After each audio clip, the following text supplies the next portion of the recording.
And now, another tale well calculated to keep you in suspense. The time, Christmas 1958.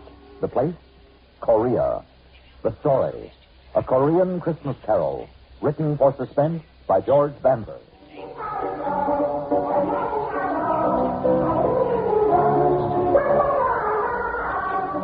Sounds good, doesn't it? You hear kids singing, I mean. I can't understand the language, but I know what they mean. They sound so fresh and full of promise, almost as if they knew. But then I'm getting ahead of myself. The name's Connolly, PFC Larry Connolly. I'm a soldier in Korea. I was sent here just about a year ago, this time. And that's where this strange story begins. Christmas, 1958.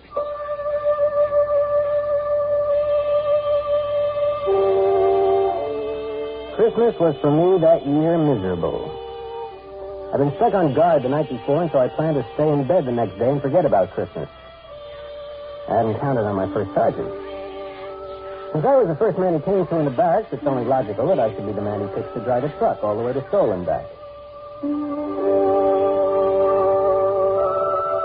It was night by the time I got on the road, headed back from Seoul. It started to snow.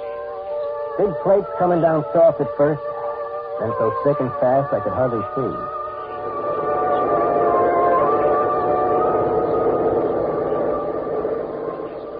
I was just over that first range of mountains. Was starting on the twisting, slippery way down when I saw him. The sight of him scared me wide awake. He was standing bareheaded, the wind whipping the snow and his hair around his face. When he raised his thumb, I had the strangest feeling he'd been expecting me. Almost as if it were unnecessary. As if he knew I'd stop. You want a lift? I'm going as far as Camp Santa Barbara. Well, where's that? You mean where's that? Everybody knows where Camp Santa Barbara is. Don't stand there with the door open. Hop in. All right. Well, you picked a lousy place to hitchhike. You just didn't stop. Oh, thanks. What happened to your gloves? Your hands look half frozen. Gloves? Well, I must have lost them. Must have, don't you know? Yes. Yeah, sure. I must have left them laying on the counter of the PX back there. Was your hat back there, too? No, I lost my hat in the dark. I fell. I suppose that's why your uniform's muddy and your jacket's torn. Oh, yes, that's right. Of course. I was walking along the edge of the road and I slipped in the dark. And I slid halfway down the embankment before I could stop. I see you managed to hang on to your bag. Oh, yeah, I can't afford to lose that. It's important. I'm late as it is. What outfit you from? 3rd Recon, 7th Division Infantry. Infantry? No artillery up this way. The infantry stationed about 7 miles back. You're heading in the wrong direction. Yeah, well, 3rd Recon is a special detachment. We're off in the hills, all by ourselves. It's just off this road. I've heard of it before. My name's Connolly. Larry Connolly. What's yours? Oh, thanks. Mine's Richard Dombrowski. Good to know you, Dombrowski. Hey, look, if you can let go of that bag long enough, I'll let you wear my gloves till your hands warm up. Oh, no, thanks. That's all right. I'll put them in my pocket. Say, is it okay if I set my bag on the floor? Oh, sure, no sweat. Mm-hmm. Say, you don't have a cigarette, do you? I'm fresh out. Oh, I don't know. Wait a minute. Yeah, here's some. Let me light it for you, though. You watch the road. I saw a whole truckload of troops disappear over that curve up ahead. Killed all but 2. Yeah? When that happened? 1951. 1951? Yep. You were here when the war was on. I guess you could say that. Tell me, Dombrowski, what were you doing Christmas Day? If they didn't send you all the way to Seoul with an empty truck on a wild goose chase, that's what I did today. What did you do 7 years ago? Well, you see those lights up ahead? That's the village of Cheongju-ri. We marched through there the day before Christmas. You scared? Oh, I think everybody's scared. Hey, look out. You'll burn yourself. What's the matter? Cigarette burned all the way down to your fingers. Oh. You know burning you? Well, that? No. I guess it burned itself out before it got to my skin. Anyway, you see that hill over there? Well, Christmas Day, 1951, my platoon was all dug in around that hill. No kidding. Mm-hmm. We went out on a patrol from that hill. And that was one time I was plenty scared. As a matter of fact, it happened just 7 years ago tonight. It hadn't snowed that day, but there was snow on the ground. I can remember because the guys were joking that at least We had a white Christmas. And what a Christmas it was.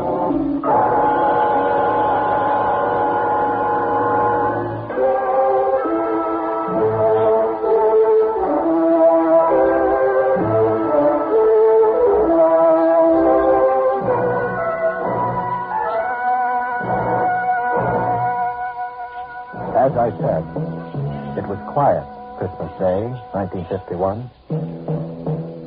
We were sitting around in our halls waiting for the fun which we knew would begin the next day. They'd managed to get hot turkey up to us, so we were relatively comfortable and happy until Brownie, our squad leader, came back from a talk with the old man. All right, I'll take the first 5.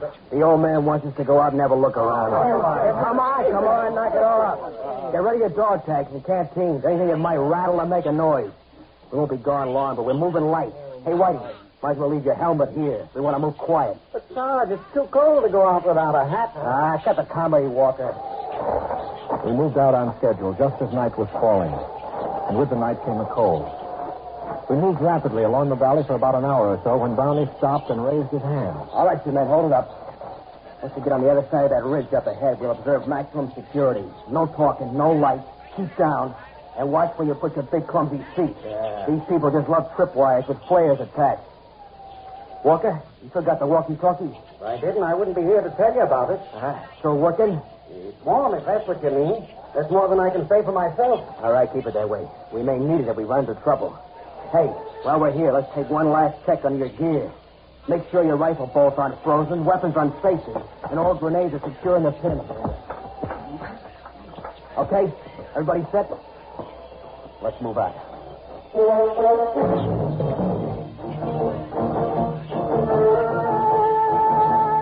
And so we did move out.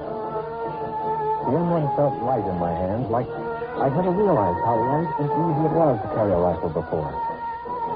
The going was easy. The rice paddies were frozen over and covered with snow, and we stepped carefully between the clumps of rice stubble left over from the last harvest, so the dry straw made no noise. We walked steadily, quietly, maybe 200 yards without a sound, regularly stepping up and over each low rice paddy wall as we came to it, each one bringing us just that much closer to the top. And then it happened.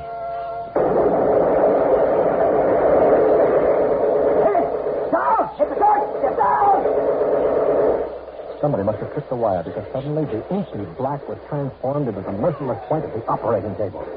Everything seemed stopped and slowed down, just like an old movie before the projector blows up. I could see the other guys, the hills, and the deadly winking fires of the guns. And then we fell down to the protection of the earth.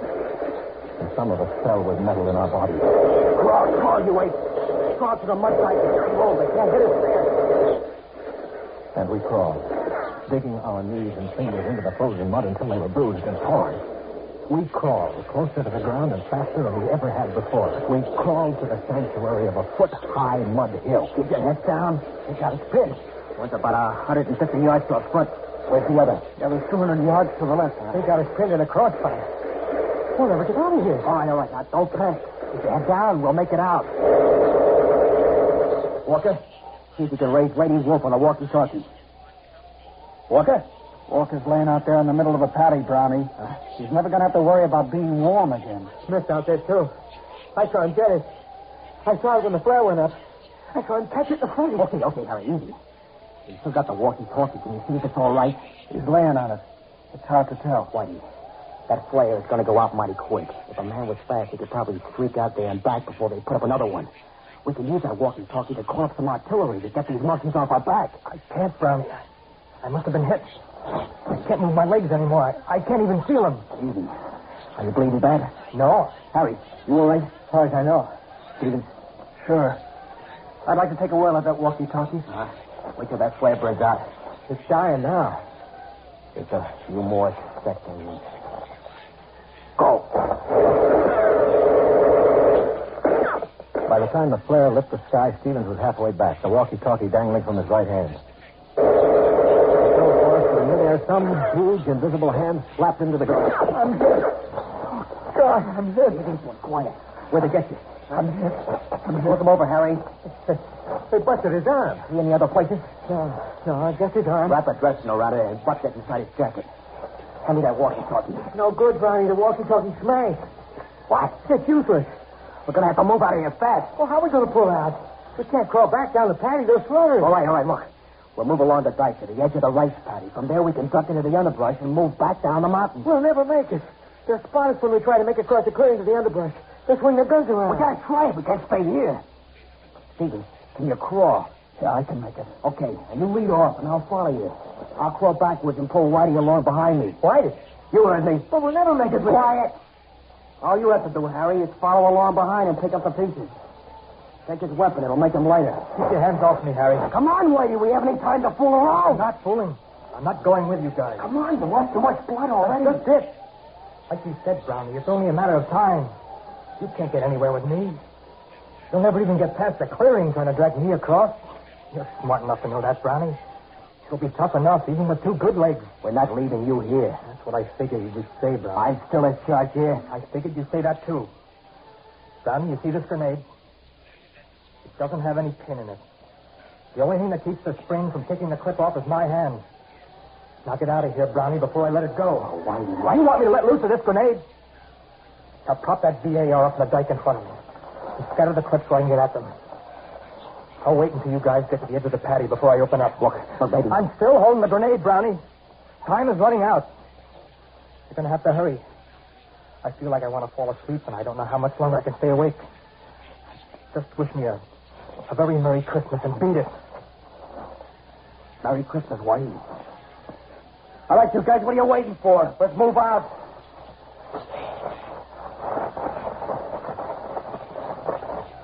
Yeah, that's right. This is Christmas. Oh, little town of Bethlehem, how still we see. What's the matter? Don't you people like Christmas carols? Oh, machine gun fire always was better getaway music than Christmas carols.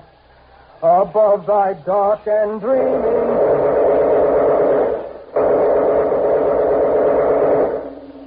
Whitey lay there until the others had crawled to the end of a low rice paddy wall.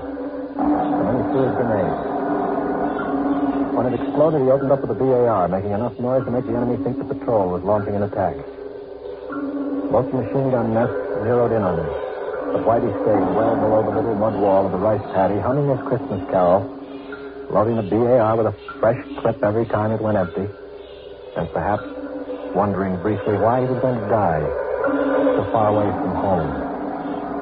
A little pond of frozen mud he didn't care about or even own. Still firing and singing, even after the rest of the squad had escaped into the underbrush, and until either the machine gunners found their mark or else he finally fell asleep.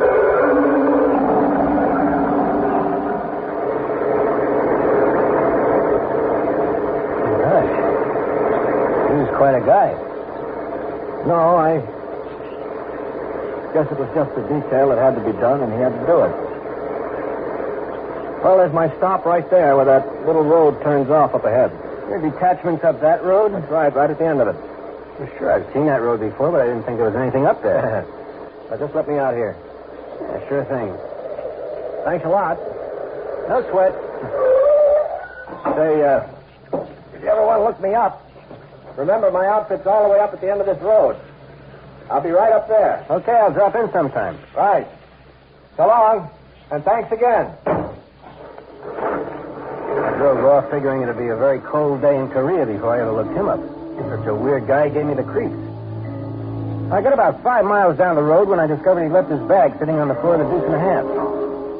Took a lot of arguing with myself, but I decided that the only decent thing I could do was to swing around and take it back to him. Besides, maybe I could stop in the orderly room and check him out. Find out what his story really was.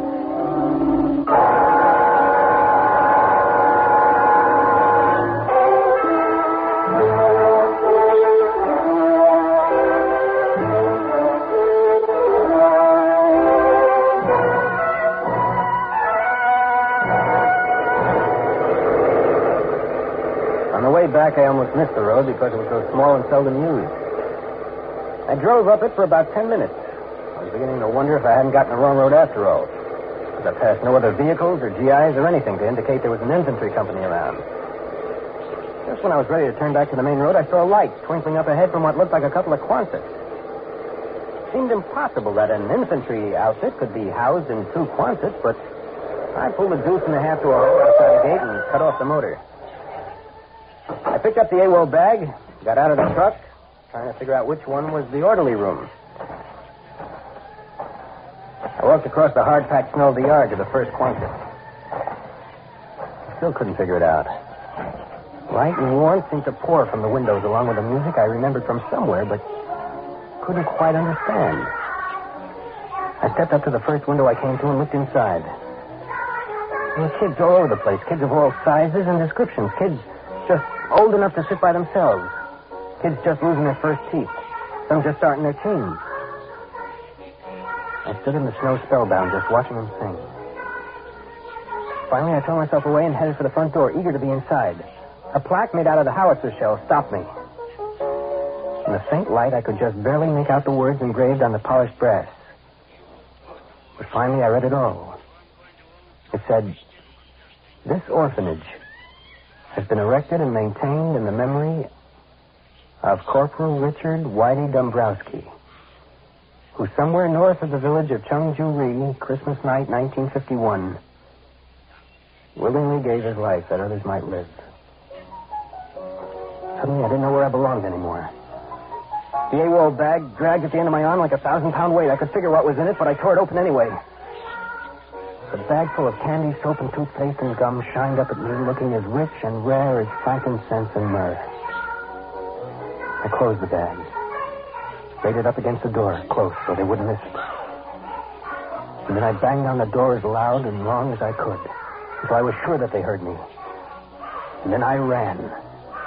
I ran back down the road to my truck as fast and as hard as I could.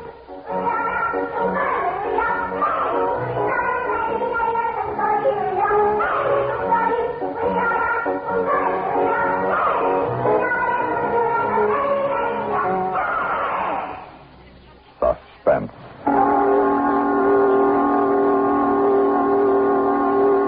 You've been listening to a Korean Christmas Carol written for Suspense by George Bamber.